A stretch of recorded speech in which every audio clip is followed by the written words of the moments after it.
ஒரு ஊரில் திருமண நிகழ்ச்சிக்காக குடும்பம் ஒன்று பழைய பண்ணை வீட்டிற்கு சென்று குடியிருக்க முடிவு செய்தது. அந்த வீடு பற்றிய பல வதந்திகள் இருந்தன. சிலர் அந்த வீட்டில் அரக்கி ஆவி செல்லும் என்றும், இரவில் சில விசித்திரமான சத்தங்கள் வரும் என்றும் சொன்னார்கள். முதல் இரவில் எல்லாம் அமைதியாக இருந்தது. அடுத்த இரவு வீடு முழுவதும் மர்ம சத்தங்கள் வந்து கொண்டிருந்தது. குழந்தைகள் பயந்து பெற்றோர்களிடம் ஓடினர். ஆனால் தாயார் தைரியமாக தூங்கச் சொன்னார். இரவு மாலை வீட்டில் பல வருடங்களாக மறைந்திருந்த பழைய புகைப்பட ஆல்பம் ஒன்று கிடைத்தது. அந்த ஆல்பத்தில் அந்த வீட்டில் ஒரு நாள் நடந்த விபத்தை பற்றி தெரிந்தது. ஒரு பழைய குடும்பம் திடீர் தீ விபத்தில் உயிரிழந்தது. அரக்கி ஆவி என்னும் பேய் இல்லை, ஆனால் அந்த வீடு கடந்த காலத்தின் நினைவுகளை தாங்கியிருந்தது. இதனால் அந்த வீடு மர்மமாய் தோன்றியது மட்டுமே என்பதை அனைவரும் புரிந்து கொண்டனர். கதை கடைசி: தயாரிப்பு மேழி பயம் என்பது நம் மனதில் உருவாகும். உண்மையான துணிச்சல் என்பது உண்மையை அடைய முயற்சிப்பதில்தான். வீடியோவை முடிக்க சொல்ல வேண்டிய இந்த கதையை பிடித்திருந்தால் என் யூடியூब चैनल सब्सक्राइब। मीना और उसका सपना। मीना एक छोटे गांव में रहने वाली समझदार बच्ची थी। उसके पास ज्यादा चीजें नहीं थीं, लेकिन उसके सपने बड़े थे। हर रात वो अपने छोटे से कमरे में किताबें पढ़ती और सोचती, एक दिन मैं टीचर बनूंगी और सब बच्चों को पढ़ाऊंगी। उसके पापा किसान थे और घर की हालत ठीक नहीं थी, फिर भी मीना ने हार नहीं मानी। वो स्कूल जाती, घर आकर मम्मी की मदद करती और फिर पढ़ाई करती। धीरे धीरे उसकी मेहनत रंग लाई। स्कूल में उसे सबसे अच्छे नंबर मिले और पूरे गांव ने उसकी तारीफ की। मीना ने एक बात सीखी: सपने तभी पूरे होते हैं जब हम मेहनत से उनका पीछा करें। दोस्तों, इस प्यारी सी सच्ची कहानी से हमें सीखने को मिलता है कि सपने बड़े हो सकते हैं, लेकिन उन्हें पूरा करने के लिए मेहनत सबसे जरूरी होती है। अगर आपको ये कहानी पसंद आई हो तो लाइक करें, कमेंट करें और शेयर करें अपने दोस्तों और बच्चों के साथ। और हाँ, जरूर सब्सक्राइब करें मेरे YouTube चैनल @KidStoriesR6H को, और सुनते रहिए ऐसी ही प्रेरणादायक कहानियां हर रात। लोनावाला की चुपचाप घूमने वाली चुड़ैल लोनावाला की हरी भरी वादियों के बीच एक पुरानी वीरान हवेली थी, जिसे लोग सावंत विला कहते थे।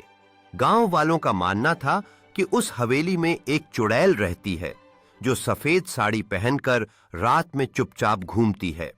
कई साल पहले उस हवेली में एक औरत मालविका अपने पति के साथ रहती थी। एक तूफानी रात उसके पति ने उसे धोखा देकर जिंदा जला दिया। उसकी आत्मा वहीं भटकती रह गई, बदले की आग में। शाम होते ही हवेली के पास अजीब सी ठंडी हवा चलने लगी। अब सुनो असली डरावना किस्सा। खारसी 23 में 4 दोस्त अर्जुन, निकिता, विशाल और रेहाना लोनावला घूमने आए और उन्होंने उसी सावंत विला को एक्सप्लोर करने की ठानी। अचानक विशाल को एक खिड़की से एक औरत दिखी, बिना चेहरे के, सिर्फ गहराई में चमकती लाल आंखें। रेहाना को लगा कोई मजाक कर रहा है, लेकिन तभी घर के अंदर से एक तेज चीख सुनाई दी। आवाज निकिता की थी जो गायब हो चुकी थी। सब इधर उधर भागने लगे, लेकिन दरवाजे अपने आप बंद हो गए। दीवारों से खून टपकने लगा और एक ठंडी सी आवाज गूंजी, जो कोई मेरे घर में आया वो कभी वापस नहीं गया। सुबह गांव वालों को सिर्फ 3 लोग मिल पाए, वो भी बेहोशी की हालत में। निकिता आज तक नहीं मिली। अगर कहानी ने डराया या पसंद आई हो तो चैनल को सब्सक्राइब जरूर करें। YouTube। मीना और उसका सपना। मीना एक छोटे गांव में रहने वाली समझदार बच्ची थी। उसके पास ज्यादा चीजें नहीं थीं, लेकिन उसके सपने बड़े थे। हर रात वो अपने छोटे से कमरे में किताबें पढ़ती और सोचती, एक दिन मैं टीचर बनूंगी और सब बच्चों को पढ़ाऊंगी। उसके पापा किसान थे और घर की हालत ठीक नहीं थी, फिर भी मीना ने हार नहीं मानी। वो स्कूल जाती, घर आकर मम्मी की मदद करती और फिर पढ़ाई करती। धीरे धीरे उसकी मेहनत रंग लाई। स्कूल में उसे सबसे अच्छे नंबर मिले और पूरे गांव ने उसकी तारीफ की। मीना ने एक बात सीखी, सपने तभी पूरे होते हैं जब हम मेहनत से उनका पीछा करें। दोस्तों, इस प्यारी सी सच्ची कहानी से हमें सीखने को मिलता है कि सपने बड़े हो सकते हैं, लेकिन उन्हें पूरा करने के लिए मेहनत सबसे जरूरी होती है। अगर आपको ये कहानी पसंद आई हो तो लाइक करें, कमेंट करें और शेयर करें अपने दोस्तों और बच्चों के साथ। और हां, जरूर सब्सक्राइब करें मेरे YouTube चैनल @KidStoriesR6H को और सुनते रहिए ऐसी ही प्रेरणादायक कहानियां हर रात। ஒரு கிராமத்தில் பல ஆண்டுகளாக காலியாக இருந்த ஒரு பழைய பங்களா இருந்தது. அந்த இடம் பற்றி கூறப்படும் பச்சை கதைகள் எல்லோரையும் பயத்தில் ஆழ்த்தின. ஒரு நாள் நகரிலிருந்து ஒரு யூடியூபர் பயணமாக வந்தார். அவருக்கு திகில் வீடியோ படைக்க வேண்டும் என்ற ஆசை இருந்தது. அவர் அந்த பங்களாவுக்குள் நுழைந்தார். கேமராவை திறந்து சுத்திக் கொண்டே சென்றார். உடனே கதவை தானாகவே மூடியது. மரண முகம் கொண்ட ஒரு பழைய மூதாட்டி சிவந்த கண்களுடன் எதிரில் வந்தாள். இந்த இடம் உன்னுடையதல்ல என்று கத்தினாள். பயந்து போன யூடியூபர் வீடியோவை பதிவு செய்து ஓடினார். ஆனால் வீடியோவை யூடியூப்பில் வெளியிட்டவுடன் பலர் திகைத்து பங்களா உண்மையில் பூத மக்கள் வசிப்பது என்பதை ஒப்புக்கொண்டனர். மற்றவர்களின் சூழலை மதிக்க தெரிந்து கொள்க. இந்த மாதிரியான திகில் கதைகள் தொடர்ந்து கேட்க தயவு செய்து என் யூடியூப் சேனலுக்கு சப்ஸ்கிரைப் செய்யுங்கள். @KidStoriesR6H. கதை முதல் பாடம், moral of the story. பழைய இடங்களை சோதிக்கும் போது கவனமாக இருங்கள். भूतिया स्टेशन। रात की आखिरी ट्रेन रात के 12 बजे थे। वीरपुर स्टेशन सुनसान पड़ा था। कोई ट्रेन नहीं, कोई आवाज नहीं, सिवाय एक पुराने लाउडस्पीकर की जो बार बार बोलता, गाड़ी संख्या 307 अभी आएगी। पर वो ट्रेन पिछले 10 सालों से कभी नहीं आई। राजू नाम का एक नौजवान जो यूट्यूबर था, वीरपुर स्टेशन की सच्चाई पता करने गया। उसके पास कैमरा था और दिल में हिम्मत। जैसे ही वो स्टेशन पर पहुंचा, अचानक ट्रैक पर सीटी बजी और एक धुंधली सी ट्रेन आई जिसमें लोग नहीं, सिर्फ परछाइयां बैठी थीं। दरवाजे खुले और एक औरत बिना चेहरा के धीरे धीरे उतरी। उसने राजू की तरफ देखा और कहा, क्यों आया है मेरी सवारी के बीच? राजू डर के मारे भागा, लेकिन वो वीडियो उसने अपने YouTube चैनल पर डाला जो वायरल हो गया। कुछ दरवाजे बंद ही रहने चाहिए। इस तरह की डरावनी कहानियां सुनने के लिए कृपया मेरे YouTube चैनल को सब्सक्राइब करें। @KidStoriesR6H। कहानी से सीख, मॉरल ऑफ द स्टोरी। हर रहस्य को जानना जरूरी नहीं होता। बदलापुर स्टेशन का रहस्य कहते हैं कि बदलापुर स्टेशन पर रात के 1 बजे कोई नहीं रुकता। एक दिन रवि नाम का एक यूट्यूबर जो डरावनी जगहों के वीडियो बनाता था, अपने कैमरे के साथ वहां गया। जैसे ही घड़ी ने 1 बजाया, प्लेटफॉर्म नंबर 2 पर अचानक एक पुरानी ट्रेन आकर रुकी। स्टेशन छोटा है, लेकिन रात होते ही वहां से अजीब सी आवाजें आने लगती हैं। ट्रेन की सीटी, किसी के रोने की आवाज और कभी कभी एक लाल साड़ी वाली औरत पटरी के पास चलती दिखाई देती है। लोगों ने विश्वास नहीं किया, लेकिन उस वीडियो में उस औरत की परछाई साफ दिख रही थी। उसमें से कोई नहीं उतरा, लेकिन एक लाल साड़ी वाली औरत रवि के पास आई और बोली, तू भी अब यहीं रुकेगा। रवि डर गया, लेकिन किसी तरह वहां से भागकर उसने जो वीडियो रिकॉर्ड किया था वो अपने चैनल पर अपलोड किया। अगर आप भी ऐसी डरावनी कहानियां सुनना चाहते हैं तो मेरे YouTube चैनल को सब्सक्राइब करें। @KidStoriesR688। इस कहानी से सीख, मॉरल ऑफ द स्टोरी, हर रहस्य को उजागर करना बहादुरी नहीं, कभी कभी मुसीबत को बुलाना होता है।